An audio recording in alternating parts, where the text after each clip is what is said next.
Assalamualaikum warahmatullahi wabarakatuh. Kembali lagi dengan kami dari Dema FTIK di Suara Melodi bersama saya Dia Ayuskar Sari Umar, program studi pendidikan agama Islam, dan kami kebetulan kedatangan narasumber yang sangat luar biasa yaitu Putri Maya.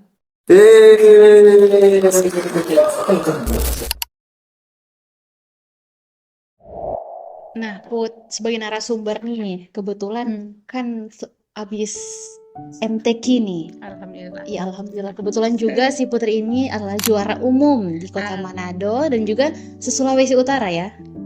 Iya. Oleh karena itu, orang mau kupas-kupas sedikit tentang itu. Dari pertama, bagaimana sih pengalaman Putri ketika ikut MTQ, lebih khusus KTIK gitu? Pengalamannya. Nah, karena ini kan pengalaman pertama juga kan ikut MTQ. Nah, dari pengalaman yang kayak berharga begitu ketika ikut KTIK itu bertemu dengan peserta-peserta yang luar biasa begitu. Padahal selama ini kalau misalnya ini panggil Kak Iko atau Kak, Yeah. selama ini ketika Kak Iko perlombaan begitu, peserta itu kelihatan ambisiusnya kuat.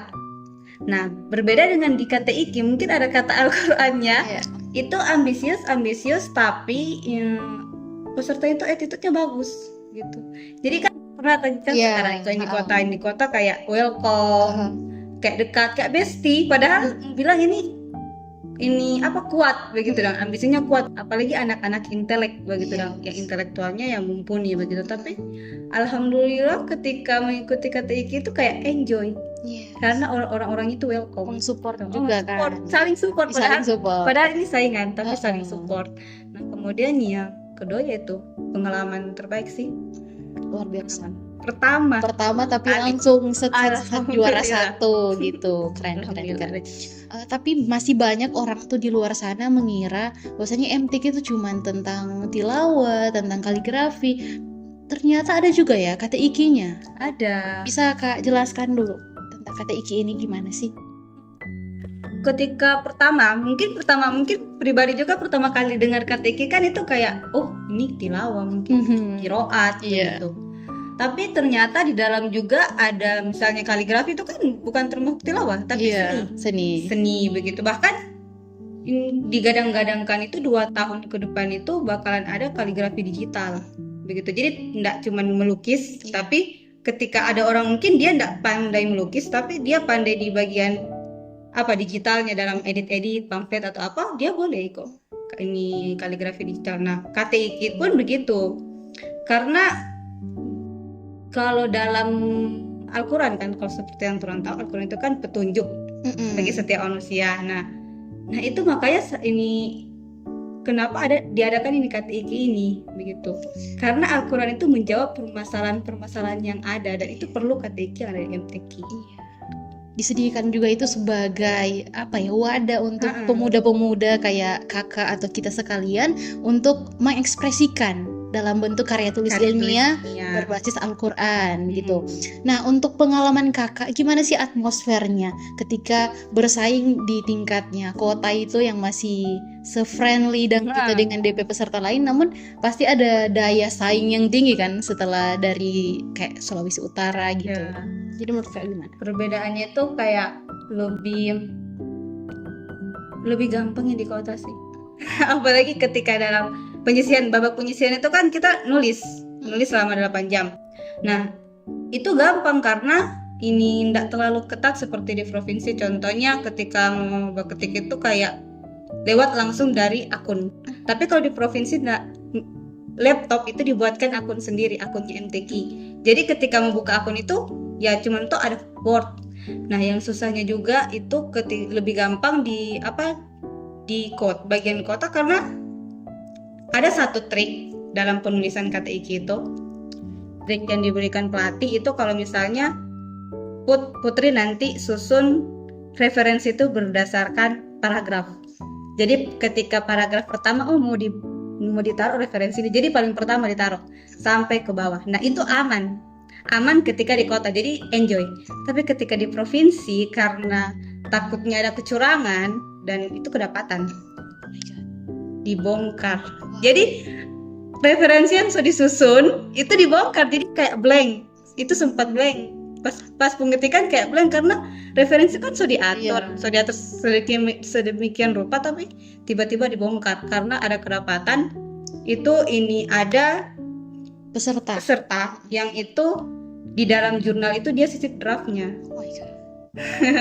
Jadi ketika salah satu orang dapat, jadi semuanya dibongkar, jadi kayak blank, itu hampir blank. Bahkan ada itu ini apa namanya ya, referensi yang seharusnya ada di pembahasan, satu referensi itu sudah taruh di pendahuluan. Bahkan ada satu referensi sondak sempat motor di mana langsung bingung, tapi alhamdulillah selesai. Gitu. Di bagian itu susah. Nah, di babak penyisian susahnya di situ. Nah, lebih susah juga di presentasinya. Nah, itu juga ya. Tapi karena kalau di kota itu kan kayak ya enjoy, karena kan dosen jurinya dari IAIN walaupun nggak kenal, tapi kan IAIN, jadi anggaplah kayak presentasi di kelas gitu, enjoy. Tapi ketika pas di provinsi, Allahu Akbar, lebih enjoy di kota, tapi lebih menantang yang di provinsi, lebih menantang pertanyaannya di provinsi. Dari cerita tadi kan kakak tuh kayak problem solving banget ya ketika referensi itu dibongkar-bongkar. Nah itu mengacu rasa ingin keluar dari masalah itu. Nah apakah Kak ada pengalaman sebelumnya untuk menulis sehingga bisa terselesaikan dong permasalahan itu? Kalau menulis karya tulis ilmiah itu belum pernah, ini pertama kali. Kalau menulis cerita pendek itu di sosial media mungkin atau gimana? Lebih bukan cerita pendek sih, tapi lebih ke kayak perkataan, mungkin bait-bait, syair-syair begitu. Di akun Instagram Tulisan Huma. Jangan lupa follow. Ya, jangan lupa follow Tulisan Huma. Iya. Berbicara tentang pendekatan karya tulis ilmiah Al-Quran yang dilaksanakan oleh para MTQ ini, melihat bahwasannya menyediakan jawaban dari permasalahan-permasalahan berbasis karya tulis ilmiah. Oleh karena itu, apa sih relevansinya KTI itu dengan zaman sekarang gitu Kak? KTI yang Al-Qurannya. Ya. Relevansi Al-Quran untuk, kan seperti yang ada bilang di awal tadi, kalau misalnya Al-Quran ini petunjuk bagi seluruh manusia gitu. Nah itu sebenarnya permasalahan yang terjadi sekarang di dunia sekarang itu sudah terjawab, sudah ada penanggulangannya lah di dalam tahun-tahun sebelumnya. Al-Quran itu sudah menjawab apa yang harus dibuat ketika ada masalah ini gitu. Nah contohnya masalah yang Kak angkat itu di KTIK kemarin itu tentang kekerasan verbal yang terjadi di dunia maya, di media sosial. Nah, kan ini bicara tentang transformasi digital. Nah, ternyata bukan cuma ekonomi, pendidikan yang mengalami transformasi digital, tapi kekerasannya juga mengalami transformasi digital. Salah satu contohnya itu bullying. Yes. Yang sekarang jadi cyberbullying. Itu bertransformasi. Yes. Nah, dan itu sudah dijawab.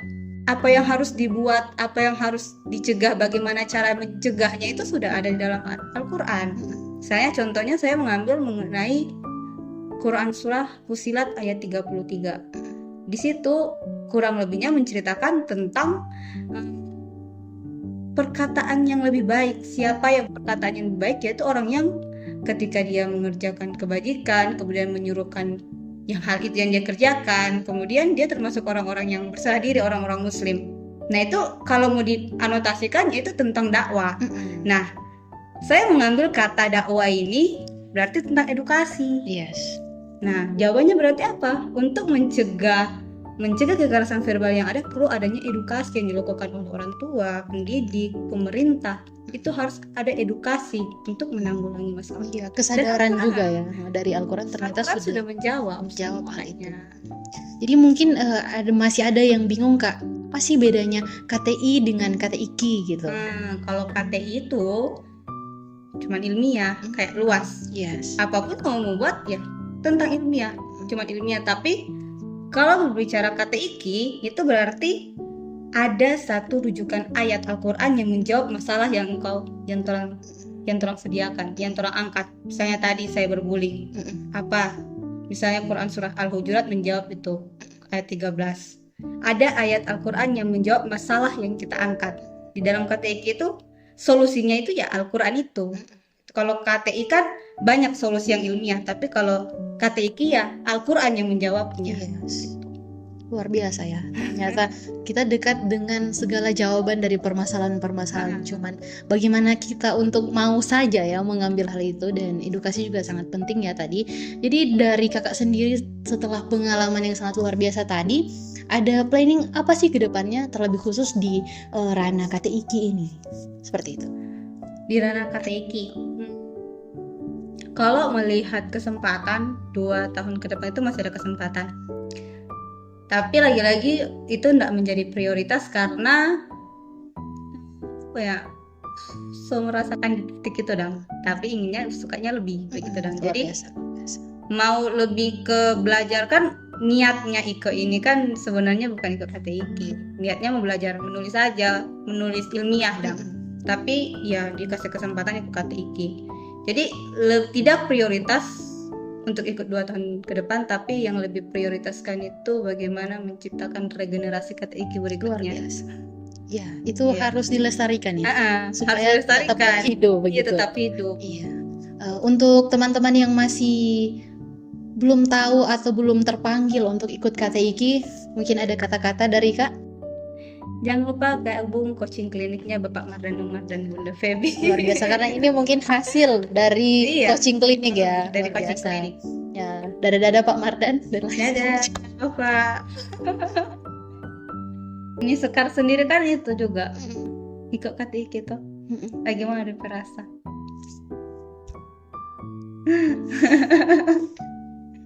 Dirasa luar biasa. Senang sih. Kayak pas ikut KTIK pas selesai itu kayak akhirnya cuma 8 jam makalah boleh sih ini. Iya. Kamu makalah mesti apa ya? Iya, kayak yang orang tunda-tunda. Tunda-tunda gitu. Tapi ini cuma 8 jam 15 lembar selesai. Tapi agak remuk ya belakang. Ya, agak sakit badan. Sakit badan tentunya. Sakit badan. Iya, tapi juga treatnya dari kontingen itu juga sangat mempengaruhi kebahagiaan dari peserta gitu. Kayak lihat yang lain, peserta yang lain dibawain makanan, dibawain minuman, mau perlu fotokopi atau apa, tapi kayak wah, memandirikan ini ya. Iya. Tapi dari dewan juri juga nggak bikin orang tegang begitu dong, kayak calm down ya, suruh orang untuk jangan terlalu berpikir keras atau bagaimana, kayak sans begitu dong. Kalau dari Putri pas itu dong kayak enggak terganggu enggak sih dengan kebisingan pas itu, apalagi di ruangan panas asli, kayak ya Allah ini suka mau keluar bukan ya sih, karena terpatok ulang itu karena persiapan semaksimal mengenai draft, kemudian itu sudah disusun, jadi tulis aja sesuai yang ada susun. Udah. Nah, kalau dari Manado itu transisinya ke Sulawesi Utara itu DP persiapan bagaimana sih, Bu? Oh, DP persiapan lebih matangnya mau ke provinsi gitu. DP jelang waktu berapa lama? Dari tanggal berapa ya? 2 mingguan, 3. 2 mingguan. Nah, itu coaching terus follow up dengan dosen. Coaching itu coaching mati-matian, itu 2 hari. Dari pagi sampai sore duduk ketik, istirahat cuma sholat makan. Luar biasa. Habis itu istirahat 1 hari, besoknya lanjut latihan presentasi. Tapi bagusnya itu buatlah ini ya, tips dan trik, buatlah draft sebelum lomba. Karena ketika orang buat draft kan kita tahu kayak ini preferensi yang ini mau taruh di paragraf pertama, kedua. Jadi kayak ingat dong. Yes. Pentingnya tuh buat draft terlebih dahulu. Jadi ketika pas lomba tinggal putih. Jadi pengalaman Kak Nidia, kesalahan-kesalahan apa sih yang sering ditemui dan bagaimana sih mengatasi dong?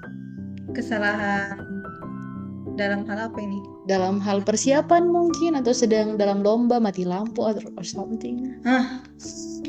Pernah ada batulis pas di provinsi itu sampai di pembahasan, cuman karena tolong jangan terlalu tegang.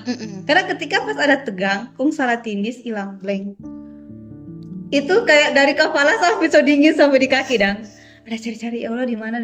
Ternyata salah tindis karena terlanggar cepat, alhamdulillah masih tersimpang. Jadi ketika pas habis ketik terus kontrol save, harus langsung kontrol save.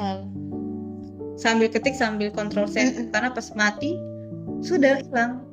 Jadi pas lomba itu sementara mengetik, apa bisa orang mengakses internet? Nggak boleh. Nggak boleh. Nge-TikTok juga nggak boleh. Oh nggak boleh. Nggak boleh. Ya nggak boleh karena fokus kan. Ada finish nih di depan, tinggal jalan aja.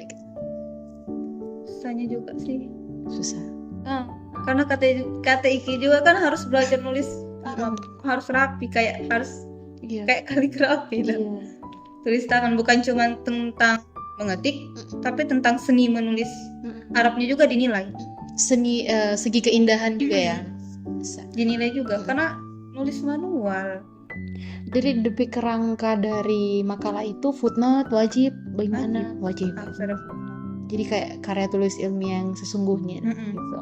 Karena kalau nggak ada footnote itu nggak bisa dipertanggungjawabkan karyanya. Luar biasa. Meski orang berpatokan kepada Al-Quran, ternyata juga ada ya.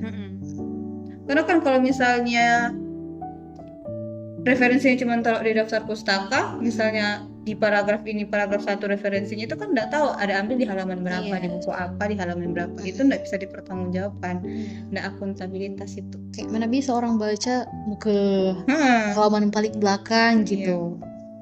Disediain footnote biar ada kemudahan dalam membaca gitu. Ya, juri juga, Dewan Hakim juga tahu di bagian mana. Karena biasanya Dewan Hakim juga periksa footnote. Biasanya kalau misalnya pakai jurnal itu udah cari juga jurnalnya, terus udah cari juga dia betul nggak ini ada ambil di paragraf ini. Sebegitunya ya. Sebegitunya Dewan Hakim. Jadi di Dewan Hakim memang tidak berpihak kepada yang satu atau kepada yang lain gitu ya. Luar biasa ikhtiarnya ya. Rekomendasi recommended untuk diikuti oleh pemuda-pemuda pecinta Al-Quran? Harus. Apalagi kita umat Islam. Masya Allah. Umat Islam join gitu.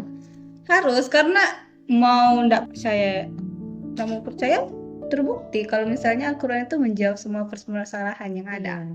Baik dari segi ekonomi, sosial, alam ataupun lain sebagainya. Iya. Luar biasa. Bahkan teknologi transformasi digital yang itu sekarang terjadi kan, tidak pernah terjadi di masa lampau, itu sudah terjawab di dalam Al-Quran. Biasa. Jadi kedepannya nih mau angkat Quran surah apa nih? Yang di mana? Nasional, insya Allah. Kalau mau persiapan, ini kayak masih persiapannya itu mau ambil sesuai basic. Karena basicnya di manajemen, ya insya Allah mau ambil basic manajemen konflik dalam media sosial. Luar biasa. Insya Allah. Luar biasa. Nah, untuk memasukkan ayat-ayat dalam kata Iki ini Kak, berapa banyak? Apa satu saja cukup atau lebih juga lebih bagus? Lebih baik satu. Karena nanti ketika kalau banyak ayat itu ndak kayak bias. Yes. Mana ayat rujukan yang tepat begitu. Kemarin Kak pakai satu ayat rujukan tapi ada ayat nopangnya begitu. Tapi itu cuman kayak setengah-setengah, enggak semua dan enggak ditafsirkan. Cuman ayat rujukan yang ditafsirkan. Dan lebih bagus itu satu ayat. Biar nggak kemana-mana gitu ya pembahasannya. Karena lagi mesti hafal ayatnya. Pas presentasi itu harus hafal. Bukan hanya sekedar mau baca ketika presentasi, ternyata kesiapan. Jadi ketika tulis harus bisa nulis, ketik harus bisa tulis Arab, seni tulis Arab, kemudian harus bisa hafal. Iya, berarti mentalnya sangat dibentuk ya di MTQ ini. Bukan cuma di lingkungan formal, pendidikan lingkungan formal, ternyata di MTQ juga membentuk mental. Yang membentuk mental hubungi. Ya teman-teman, dari pengalaman Kak Putri tadi tentunya banyak hikmah yang orang bisa ambil, Insya bisa juga jadi pembelajaran for orang untuk kedepannya. Apakah tahun depan ya? 2 tahun depan. 2 tahun depan, nah jadwalnya udah disebutin nih. 2 tahun depan. 2 tahun depan, siap. insya Allah gitu. Jadi kita mau minta closing statement dari Kak Putri. Closing statement untuk yang insya Allah akan melanjutkan sebagai regenerasi di KTI KIP. Mantapkan dari sekarang, persiapan pokoknya harus dari sekarang, karena sebaik-baik persiapan itu dari jauh-jauh hari. Kemudian jangan lupa itu yang paling penting adalah dukungan dan doa dari orang tua, itu yang penting. Ada ayat Al-Quran pegangan nggak selama ini untuk penguatan hati? Untuk menguatkan hati, Quran surah Al-Insyirah yang apa? Bahwa bersama setelah kesulitan itu ada kemudahan. Iya. Gitu. Tipsnya kalau sebelum presentasi nih ya. Iya, sebelum iya. presentasi itu tipsnya pertama baca Al-Fatihah dulu. Al-Fatihah. Kemudian Quran Al-Insyirah. Al-Insyirah. Kemudian sholawat ditutupi dengan Masya Allah, sangat tawakal kepada Allah ya teman-teman. Selain ikhtiar juga melangit juga ya usahanya. Dan tipsnya juga ketika mau presentasi siapkan jauh-jauh hari, tapi ketika hari ini mau presentasi jangan belajar, tapi siapkan mental. Yes. Iya, siapkan mental. Kak kemarin ikut KTIK itu mau presentasi, yang lain itu kayak melipir ke sana latihan-latihan, Kak bermain balon dengan anak kecil. Untuk melatih mental gitu. Iya. Ternyata mental juga mental sangat dibutuhkan. Selain intelektual, tenaga dan pokoknya harus seimbang gitu. Seimbang. Nah, sekian dari kami. kami. Dadah, bye bye. Assalamualaikum. Waalaikumsalam. warahmatullahi wabarakatuh.